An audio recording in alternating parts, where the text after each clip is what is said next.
माझ्या माहितीप्रमाणे 2.5 वर्षापूर्वी उद्धवजी ठाकरे साहेब मुख्यमंत्री असताना या भागात बैठक झाली होती। या भागात अशा पद्धतीनं जवळपास 450 फॅक्टरीज आहे।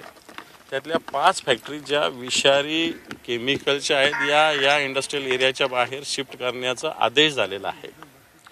काल ऐकलं काही जण काल महाराष्ट्राचे मुख्यमंत्री इथे येऊन गेले, त्यांनी सांगितलं की आम्ही अंबरनाथला आलो, परंतु हा निर्णय 2 वर्षापूर्वी झाला। हे आल्यानंतर याच्यावर एक पाऊलही पुढं उचललं गेलेलं नाही। या ॲक्सिडेंटची वाट बघत होते का?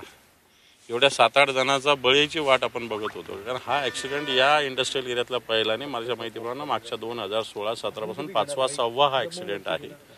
अनेक लोकांचे बळी जातात आणि याला सर्वस्वी जसं इथली ही फॅक्टरीचे मालक जशी जबाबदारी तसं इथले उद्योग विभाग जबाबदार आहे, प्रशासन जबाबदार आहे आणि सरकार सुद्धा जबाबदार आहे। त्या केमिकल कंपन्या काय आत्ता आलेल्या नाहीत। अंबादास दानवेंनी विरोधी पक्ष नेता असताना थोडं वाचन करावं, नुसता वायफल बडबड करू नये। त्याची काही पार्श्वभूमी आहे, त्यांना कसं काय त्यांना परवानग्या मिळाल्या, कशा ह्याच्यापेक्षा महाविकास आघाडीच्या काळात ही जी काय हप्तेबाजी व्हायची ह्याबद्दल पण त्यांनी बोलावं थोडं।